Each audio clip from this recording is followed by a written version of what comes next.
Harold, once the gatekeeper of the traditional art world, had become a vital part of this new wave. His role had shifted from an owner of a high-end gallery to a mentor and a guide, helping young artists navigate a world that had once rejected him and them, simply because they didn't fit the mold.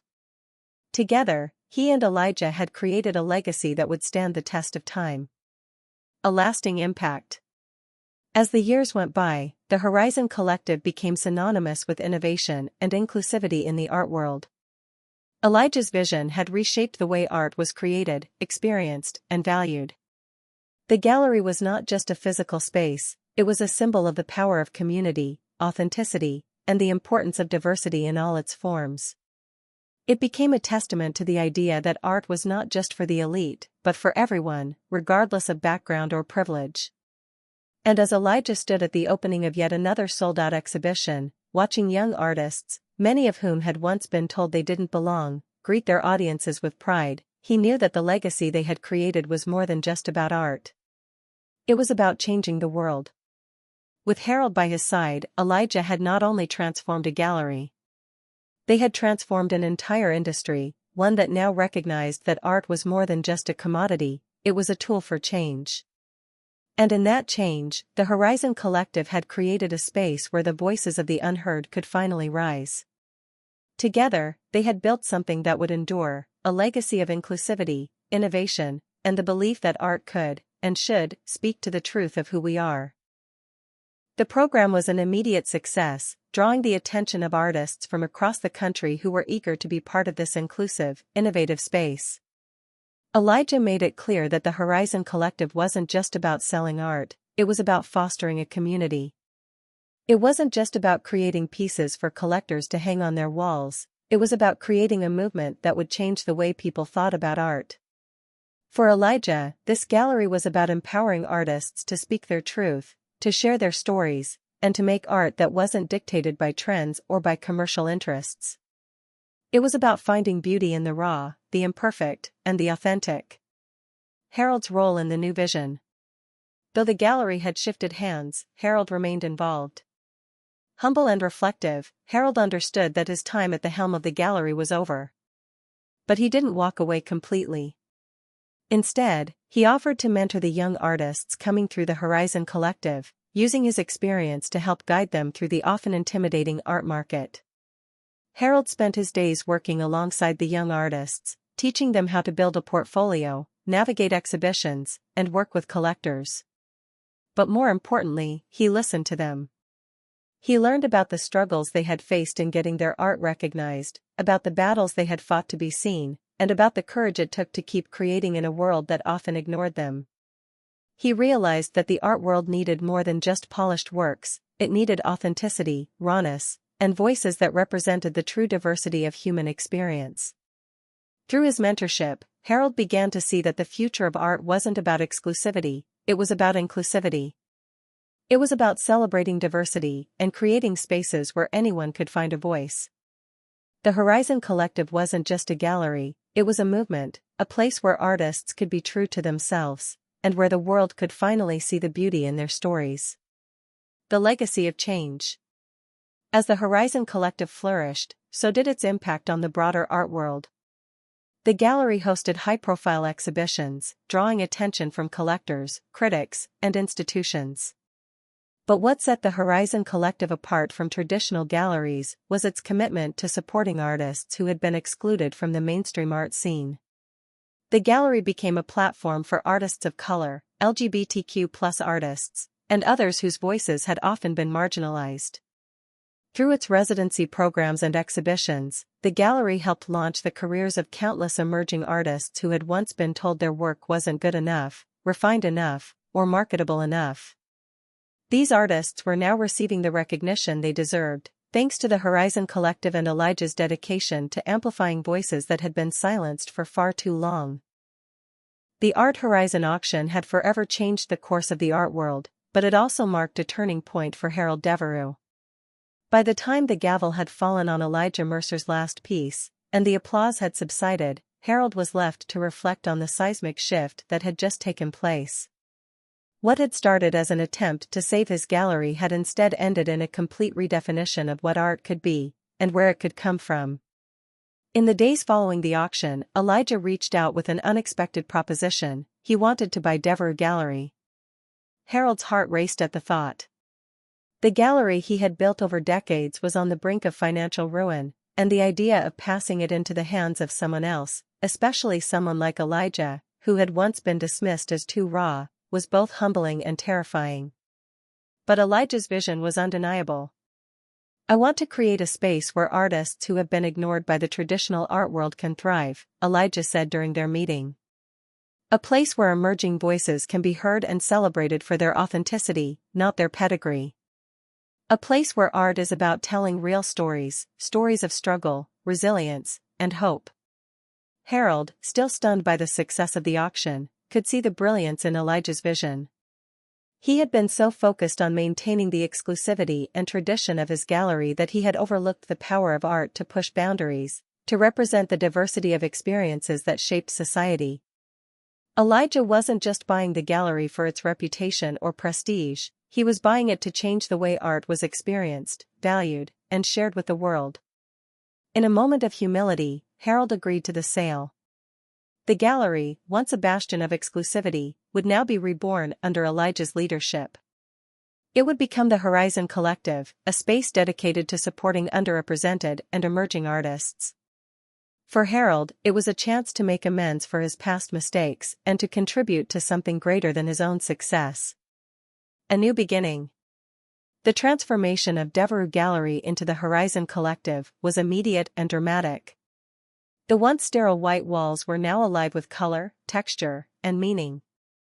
Each corner of the gallery showcased the work of emerging artists, particularly those from marginalized communities, whose stories had long been overlooked by the mainstream art world. The air was filled with the energy of new voices, fresh perspectives, and bold ideas. Elijah's first move was to launch a residency program called the Rising Stars Initiative. It was designed to give young, underrepresented artists the opportunity to create and display their work without the financial burden of gallery fees or the pressure to conform to market trends. The Horizon Collective would provide them with studio space, mentorship, and the chance to exhibit their work in a professional setting. Not only have they been acquiring works from artists, but they're creating an entirely new model for how art, ownership, and investment are connected in today's market. The room, still stunned, erupted into applause. The realization hit Harold like a ton of bricks. Elijah Mercer was no longer just an artist, he was an influential player in the art world, a force to be reckoned with, and someone who was actively shaping the future of art investment. Harold had never imagined that the young artist he had dismissed so quickly would be the person to lead such a monumental shift in the industry. Harold's humbling moment.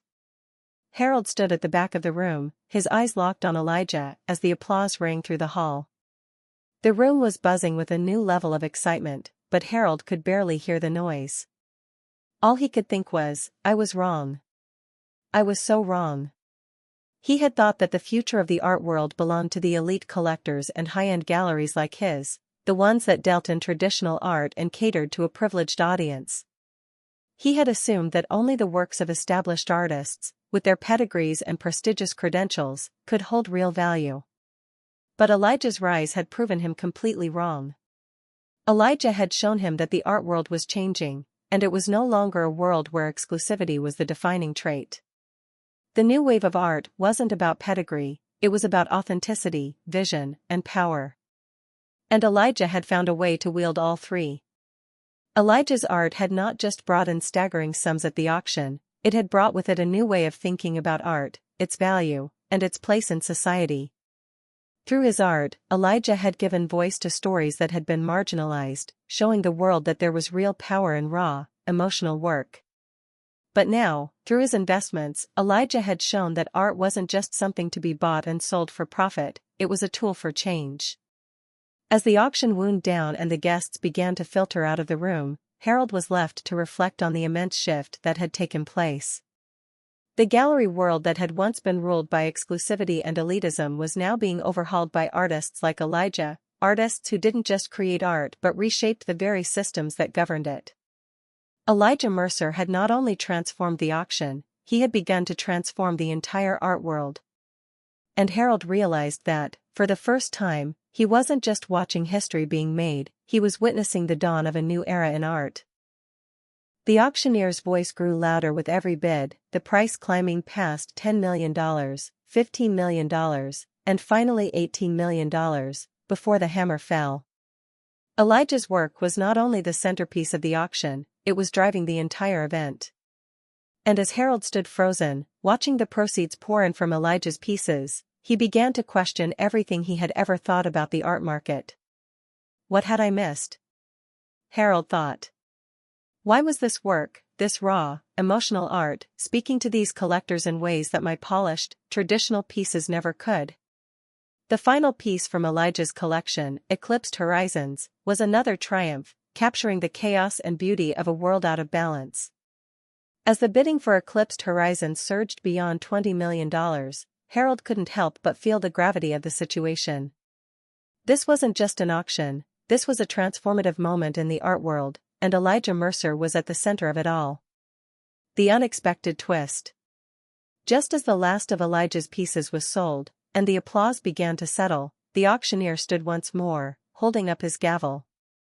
"Ladies and gentlemen," he said, his voice filled with excitement, "I would like to take a moment to acknowledge the incredible success we've had tonight. But before we close, there is one more piece of the puzzle that has made tonight's event truly exceptional." Harold's heart skipped a beat.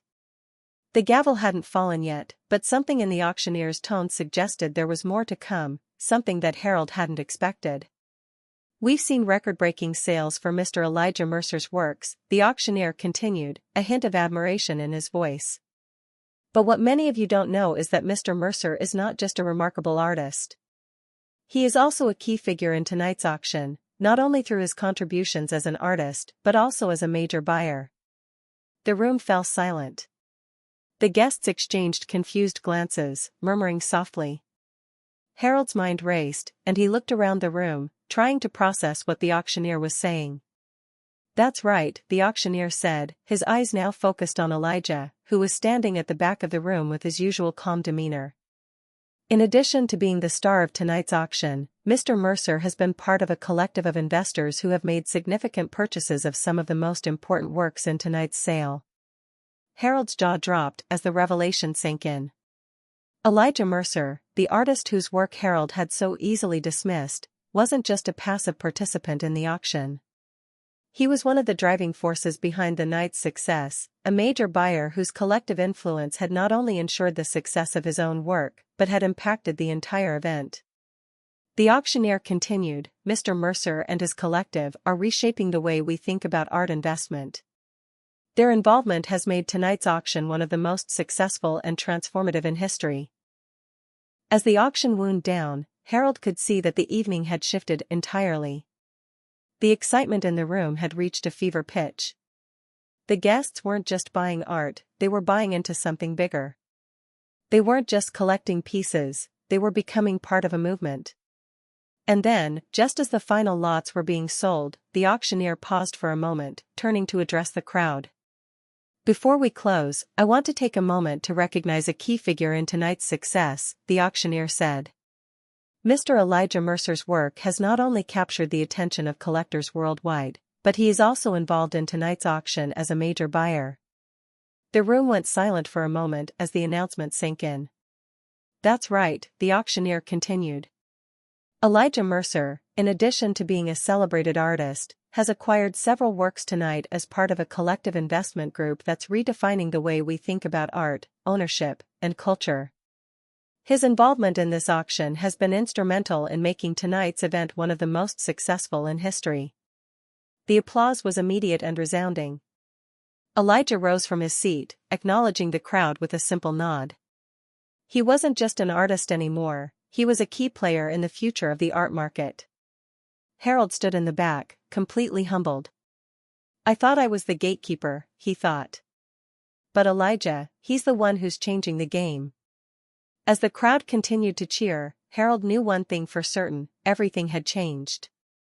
The art world had been flipped on its head, and Elijah Mercer was at the center of it. The auction hall was alive with excitement, and Harold Devereux stood at the back of the room, his nerves tightening with every passing moment. As the bids for the Dreamer's Path soared past anything he could have imagined, Harold realized he was witnessing something far beyond what he had prepared for.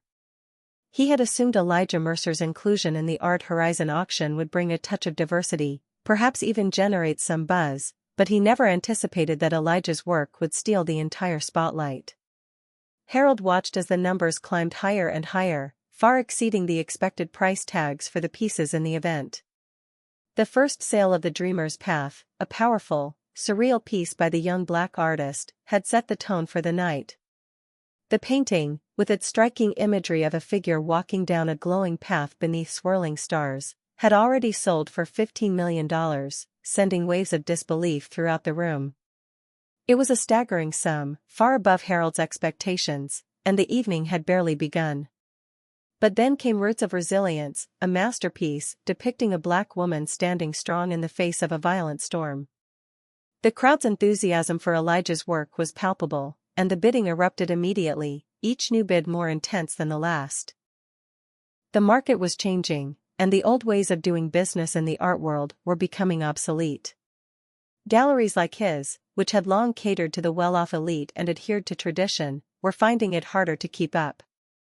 The event was only a few days away, and while he had secured some big names for the auction, he felt the sting of uncertainty. In an effort to modernize the event and attract a fresh crowd, Harold had reluctantly agreed to feature Elijah Mercer's work. His pieces had been the subject of some attention online, but they were hardly the types of works that typically fetched the high prices Harold's gallery needed. They were raw, emotional, and often unpolished, qualities that had made Harold hesitant to include them. Still, he knew Elijah's name was gaining traction, and perhaps this new direction would help drum up some interest. Harold couldn't have predicted just how much of a game-changer Elijah would be. The calm before the storm. The evening of the auction arrived, and the ballroom at the Grand Meridian Hotel was transformed. Crystal chandeliers hung from the ceiling, casting a warm, golden glow over the polished floors. The walls were lined with sleek, minimalist displays, showcasing the pieces from the event's curated collection. Glass trays of champagne circulated the room, as guests in tuxedos and evening gowns mingled, their conversations hushed with excitement. For many, this auction was not just an event, it was an opportunity to secure priceless works of art that would elevate their social status. Harold moved among the guests, exchanging pleasantries with well-established patrons and collectors, his nerves simmering beneath his polished exterior. The stress of it all, trying to appeal to a new generation of buyers, trying to modernize his gallery's image while maintaining the old guard's approval, was taking its toll. He had hoped for a few big-ticket pieces that would set the tone for the evening. But so far, the bids on his high-profile works had been lackluster, and Harold felt a tightening in his chest. Would this night end in disaster? Elijah arrived quietly, dressed in a simple yet elegant suit. Though he was a VIP guest, he wasn't there to impress anyone. Elijah had always let his art speak for itself. He had been invited to attend because of his growing success in the art world, but Elijah's motivations were simple: to witness firsthand how his work would be received in a more traditional, exclusive setting. This wasn't just about being seen or selling pieces, it was about taking his place in an arena that had long ignored him. Despite his growing recognition, Elijah remained grounded, focused on his work. He had no need for the validation that came from being surrounded by high society. His focus was on something deeper, creating art that connected, that resonated with people. And tonight, he wasn't just a passive observer. The Dreamer's Path was selected for a major art auction. The piece, a surreal depiction of a figure walking along a glowing path under a sky full of stars, symbolized hope, identity, and the journey to self-discovery. The auction began with a modest starting bid of $3 million, but as the bidding continued, it quickly escalated. The price soared, and in the end, the Dreamer's Path sold for $12 million. This was a new level of success. Elijah's work had now been recognized by the elite art collectors who had once closed their doors to him. His art had not just broken through, it had shattered expectations. As the sales kept coming, Elijah used his newfound success to create opportunities for others. He founded the Horizon Foundation, a nonprofit dedicated to supporting young, underrepresented artists and helping them gain access to the resources they needed to succeed. Elijah's own rise was no longer just about himself, it was about opening doors for the next generation of artists who had been overlooked by the traditional art world. He had used social media to bypass the gatekeepers, to prove that talent, persistence, and a unique voice could create a path where there once was none. Elijah's success was no longer a story of personal triumph, it was a blueprint for others who wanted to break into an industry that had long been dominated by privilege. Legacy. Elijah's story was no longer just one of struggle, it was one of transformation. Through his perseverance, his work, and his vision, he had not only gained recognition but had reshaped the way the art world viewed talent. He had created a space for artists like him, those who had been excluded from the traditional systems, to rise and be seen. As his career continued to flourish, Elijah never lost sight of the mission that had brought him here in the first place, to ensure that no artist would have to face the same systemic barriers he had. Through social media, his art, and his foundation, Elijah had turned his struggle into a movement, proving that when the door is closed, you create your own path. The atmosphere inside Devereux Gallery was electric, but Harold Devereux felt the weight of the world pressing down on him.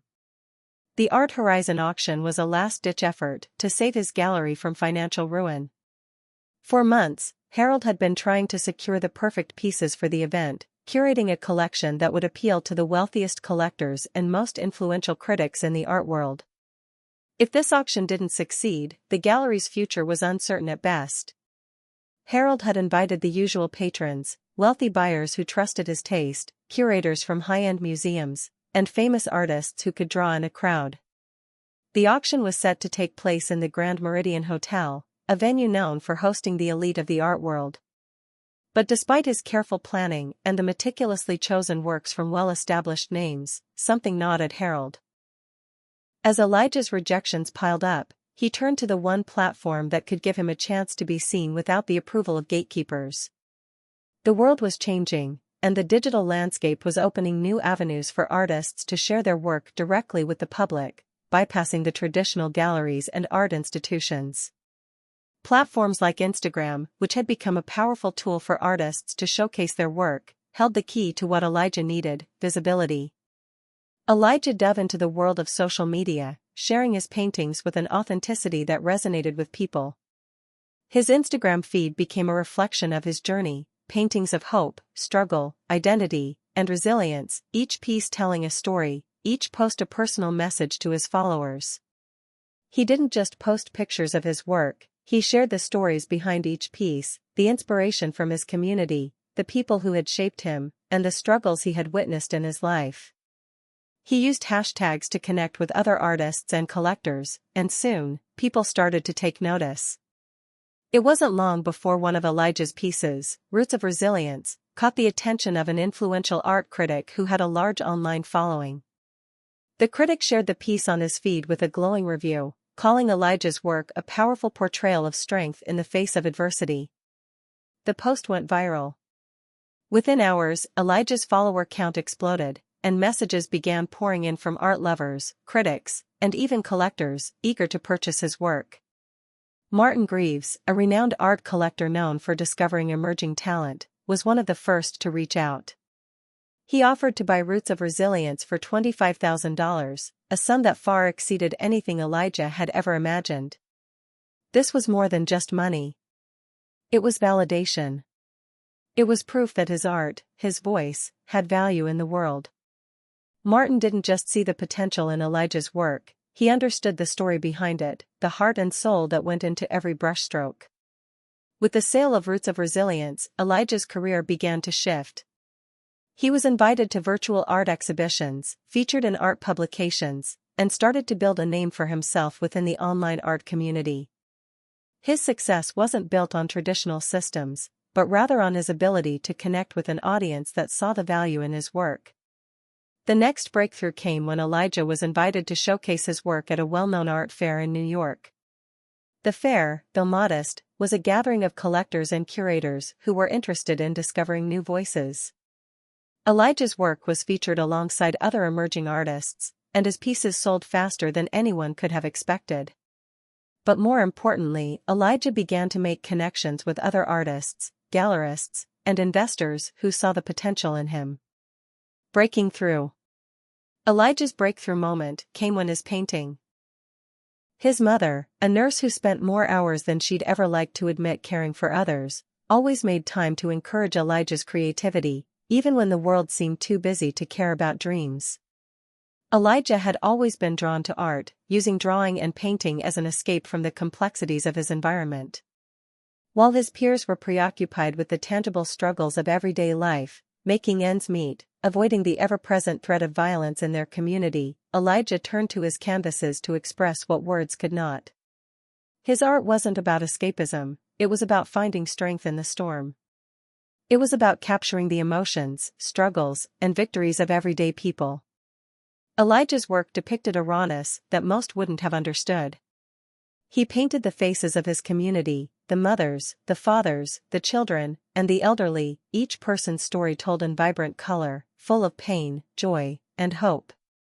But it wasn't just about making art for Elijah. It was about making his mark on the world, showing that stories like his, stories from the margins, had value. His parents did everything they could to nurture his gift, even though art wasn't something that put food on the table.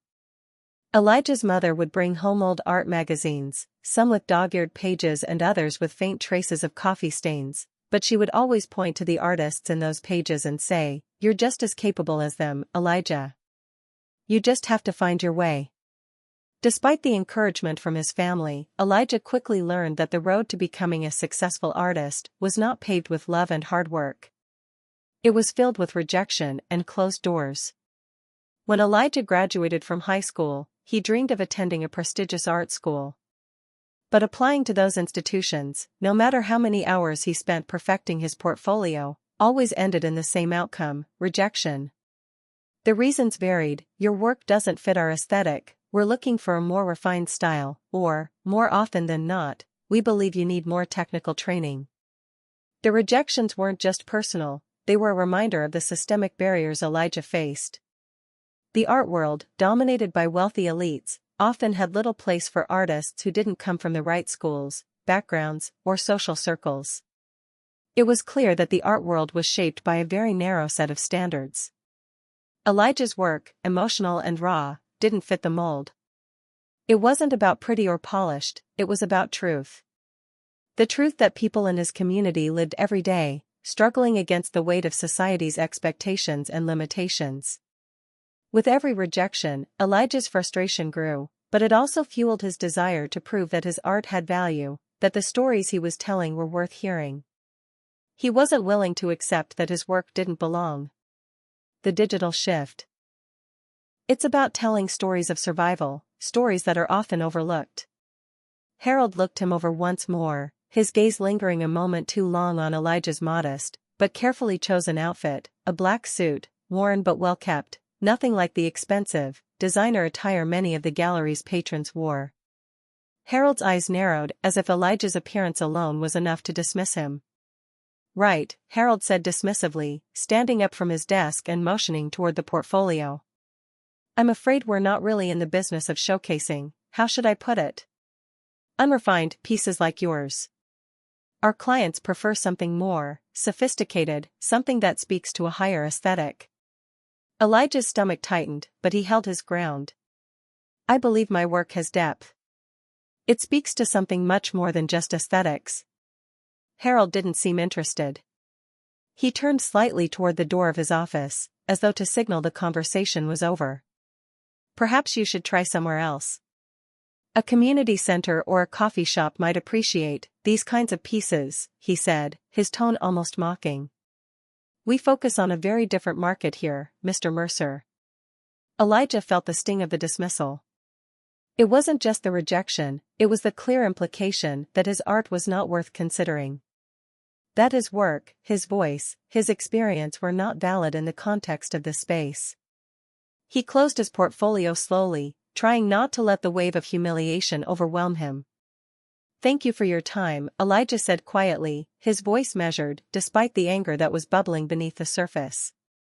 He stood up and turned toward the door. Harold didn't even glance back. "Of course," he said, his voice dismissive. "Good luck with your journey." As Elijah walked out of Devereux Gallery, the weight of the rejection pressed on him. He had expected something like this. It wasn't the first time he had been dismissed for his appearance, for his art. But as he stepped onto the cold street outside, the sting didn't diminish. It only fueled the fire within him. He had been underestimated again. He had been dismissed based on his appearance, based on preconceived notions about what art should look like. But this time, Elijah wasn't going to let it stop him. He walked down the street, determined to prove Harold and everyone else who had ever doubted him wrong. The world would see his art, and they would recognize its worth, not because it conformed to their standards, but because it spoke the truth. This is just the beginning, Elijah thought. I'll show them all what my art can do. Elijah Mercer's journey to recognition was never simple or straightforward. Raised in a working-class neighborhood, Elijah's early life was shaped by the stark realities of economic hardship and the enduring strength of his parents. His father, an immigrant who worked long hours at a local factory, instilled in Elijah a tireless work ethic. Elijah Mercer had always known that to make it as an artist, he would have to fight for recognition. Born into a working-class family in a tough neighborhood, Elijah had spent his childhood watching his parents work tirelessly just to make ends meet. Despite the hardships, his mother had always encouraged him to chase his passion for art, to capture the world around him on canvas. But that world, the art world, was not a place that easily welcomed someone like Elijah. Elijah's art was raw, visceral, filled with powerful emotion and social commentary. His pieces explored the complexities of identity, race, and resilience, often confronting uncomfortable truths about society. His work was not about pretty landscapes or abstract beauty, it was about the struggle of existence, about being Black in a world that often overlooked those who lived at the margins. So, when Elijah walked into Devereux Gallery, one of the city's most prestigious art spaces, he knew it would be a challenge. But he was determined. He'd fought too hard to get to this point, and now, he was ready to show the world what his art could do. The gallery was immaculate. The white walls gleamed under the soft lighting, showcasing works by famous artists with well-established careers. The air was quiet, almost reverent, as if the art itself demanded hushed respect. Elijah took a deep breath as he approached the front desk, where Harold Devereux, the gallery owner, stood scanning through a set of papers. Harold was a man in his late 50s, impeccably dressed in a sharp suit, exuding an air of confidence and superiority. He had a reputation in the art world for being an exacting gatekeeper, a curator with a refined taste. Elijah cleared his throat. "Good afternoon. My name is Elijah Mercer. I'm an artist, and I'd like to show you my work." Harold didn't look up right away, barely acknowledging Elijah's presence. Instead, he continued flipping through the papers in his hand, as if Elijah were a mere afterthought. When he finally did look up, his eyes scanned Elijah briefly, as though deciding whether to even engage. "Yes?" Harold said, his voice cool and disinterested. "I brought my portfolio," Elijah began, offering the leather folder that contained a selection of his paintings. "I'm hoping to discuss the possibility of showcasing some of my work here at the gallery." Harold's eyes moved from Elijah's face to the portfolio, then back up to Elijah, his expression flat. "I see," he said, a slight smirk curling at the corners of his lips. "And what kind of work do you do?" Elijah paused for a moment, trying to gauge Harold's tone. He had seen the kind of art that sold in galleries like this one, art that was safe, polished, easy to sell. He had little doubt that his raw, powerful work wouldn't fit the bill. But he pressed on, describing his work with the passion he had for it. "My art deals with identity, race, and resilience.